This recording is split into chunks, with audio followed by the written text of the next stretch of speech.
Donc, ce matin, on montrait dans un contexte de couple, un contexte de mariage, un contexte de concubinage aussi peut-être, un contexte de copain et copinage peut-être. Donc, est-il acceptable pour un homme d'imposer un style vestimentaire spécifique à sa femme? Tout simplement, tu peux te mettre en couple avec quelqu'un, il t'aime, c'est-à-dire il aime la personne, il ne s'attarde pas trop sur le vestimentaire, mais après, quand le couple devient un peu, quand chacun devient un peu plus impliqué dans le couple, lui, il a un goût sur un style vestimentaire bien particulier. Maintenant, est-ce qu'il a le droit de t'imposer ce style vestimentaire? Et j'ai bien dit, on parle dans plusieurs contextes. Dans le contexte du mariage, dans le contexte du copinage, dans le contexte du vieux en reste. Est-ce qu'un homme peut se lever et dire, bon, Mrs. Marie-Christelle, moi j'aime uniquement des femmes qui mettent des jupes, donc à partir d'aujourd'hui, tu mets uniquement des jupes. Est-ce qu'il peut se lever et dire, Mrs. Marie-Christelle, moi je n'aime pas des femmes qui portent des habits qui viennent de l'Occident, j'aime une femme qui s'habille en kaba, en dope, etc., etc.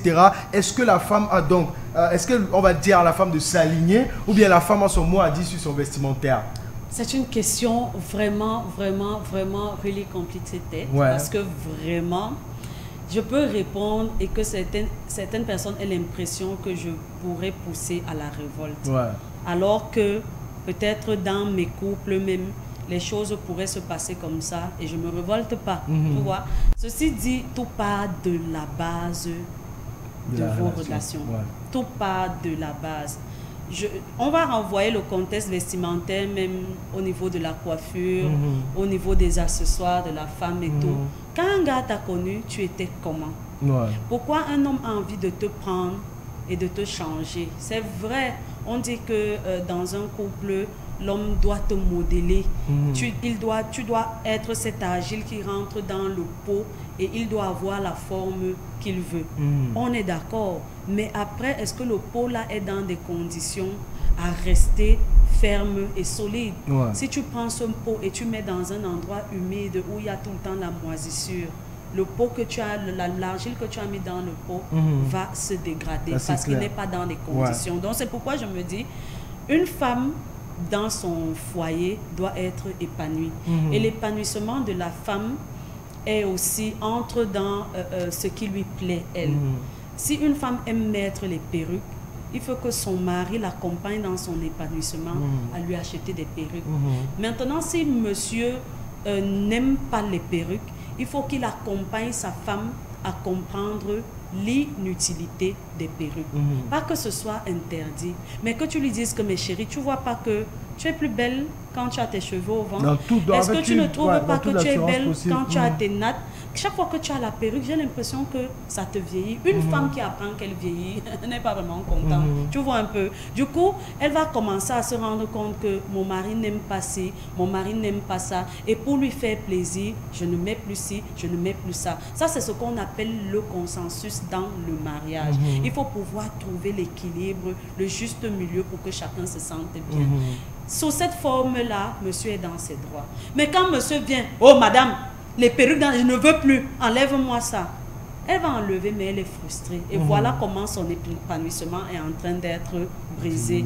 Parce que quand madame va sortir désormais, elle va regarder les autres femmes qui ont les perruques, qui sont embrassées par leur mari, qui sont complimentées par leur mari. Elle sera ici. Elle a peut-être même déjà les mon vieux. Et monsieur est comme si, je ne sais pas. Et puis tu vas tomber dans le téléphone de monsieur, les filles qu'il drague dehors ont les perruques sur la tête. Tu vois un peu, ça rentre dans le cadre de l'habillement.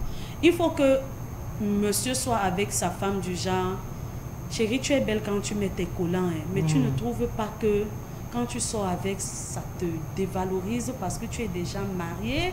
Tu vois un peu, il faut montrer à la femme un certain avantage de ses goûts. Il faut montrer à la femme ce qu'elle gagne à suivre le goût vestimentaire que tu lui proposes. Il ne faut pas que ce soit un ordre, même si monsieur a les droits. Parce que quand madame va exécuter l'ordre étant fâchée, il y aura un problème de couple qui va s'installer. Donc pour moi, monsieur doit proposer à sa femme ses goûts vestimentaires et madame doit faire des consensus pour que monsieur ne sente pas son autorité bafouée quand elle ne fait pas comme il veut.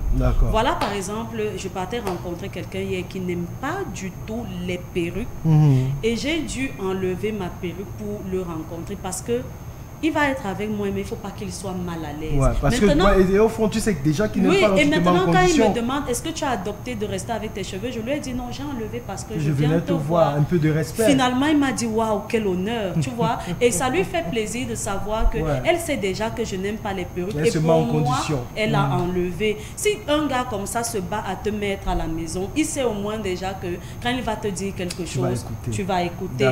Mais si c'est la qualité que toi tu veux faire comme une sorte de défi, monsieur t'a déjà dit qu'il ne veut plus voir les collants dans sa maison. Toi tu signes seulement que tu veux voir les collants. Il a l'impression que c'est parce que tu montres à quelqu'un d'autre qui apprécie. Donc il faut lui montrer que en fait tu es là lui pour lui faire plaisir. Si son charme réside dans les jupes, les cabas, même dans ça on est beau. On fait des jolis cabas. Il faut seulement que le cabas soit propre. Si monsieur aime les matelots, mets-toi en matelot. Si monsieur aime les jupes, mets-toi en jupe. Après, si toi, ça ne te plaît pas, dis-lui quand même que quand je ne porte pas tel vêtement, je suis mal à l'aise. Parce que comme mes pieds ici, tu vois un peu la cicatrice ici qu'on m'avait fait avec la machette au champ. Quand je porte tel vêtement, donc, il faut laisser que de temps en temps, monsieur qui est normal, il va comprendre ça. En fait, ne pas faire un bras de fer, mais ramener les choses avec toute la douceur. C'est comme monsieur va proposer à madame que quand tu portes ceci, c'est comme ça que madame aussi va montrer à monsieur que avec tel ceci, je me sens mieux. C'est pourquoi monsieur ira acheter des soutiens rembourrés à sa femme parce qu'il sait que quand elle sort, voilà comment elle aime être. Alors il part, il le lui achète lui-même et lui, ça ne lui pose aucun problème parce qu'il sait que là, elle est sûre d'elle, elle est la femme qui rit en sachant que même si on jette un regard sur sa poitrine, personne ne sait en réalité ce qu'il y a à l'intérieur. Donc je pense que dans tout ça, c'est un dialogue que vous faites avec votre partenaire. Ce sont des consensus que vous mettez sur pied pour que votre couple fonctionne normalement. D'accord. Merci, Mrs. Marie-Christelle. On revient tout à l'heure pour les questions. On va se tourner vers Mr. The Voice pour prendre quand même son opinion. Est-ce que toi, tu estimes ou tu trouves judiciable que tu puisses demander à une femme de changer son style vestimentaire à ton goût et qu'elle le fasse ou qu'elle ne le fasse pas? Heureusement, putain, Marie-Christelle a su bien placer les mots là où il fallait, tu vois. Et ce que j'ai pu retenir dans ses propos, c'est le consentement et la demande. Le consensus. Le consensus, c'est pas l'obligation, tu vois. Le truc, c'est que à la base, quand tu partais avec elle, c'était ces habillements là qui t'a attiré, tu vois. Maintenant, venir dans la vie de quelqu'un et changer complètement son style vestimentaire, ça se fait par un claquement de doigts. Ils sont là remplis d'ailleurs qui le font. Voilà, donc du coup, l'idéal, c'est de négocier. De négocier. Par exemple, peut-être sur un plan culturel que ta religion, par exemple, n'admet pas qu'une femme s'habille en matelot, en culotte. Déjà quand elle se met en relation, si tu as dit que tu étais un musulman, elle devait savoir où elle part. Mais si au début de la relation, elle ne savait pas que maintenant pour aller chez ton père, il faut qu'elle mette on appelle ça quand le hijab, la baya. Ou la baya. Donc du coup, c'est pas tu dois pas imposer, tu dois négocier. S'il te plaît, quand je suis en train d'aller chez mon père, est-ce que tu peux porter ce style de vêtements? Donc tu vois, tout part de la négociation, c'est pas l'imposition. Par exemple, si tu pars pour imposer, elle ne portera pas peut-être à la maison, elle va sortir avec un cabas, mais dehors elle va mettre son matelot pour se balader, puis mettre sa passe. On a vu, moi j'ai par exemple mes petites soeurs à la maison, quand tu disais que tu ne portes pas ça, elles sont avec une tenue, elle peut se changer sur sa copine, elle peut faire ce qu'elle a fait, tu vois. Et maintenant vous êtes en train de jouer un jeu dangereux parce que plus tard quand tu vas découvrir, ça va aller en querelle, ça va aller ceci, cela. Alors le truc, pour moi, c'est vraiment la négociation, genre se mettre là en cause. Est-ce que au lieu de porter matelot, tu peux porter plutôt la jupe qui arrive en dessus du genou, vu que tu es déjà marié, tu vois que tu es la femme de quelqu'un, il ne faudrait pas que les gens mettent les yeux sur toi. Moi, je dois te protéger, mais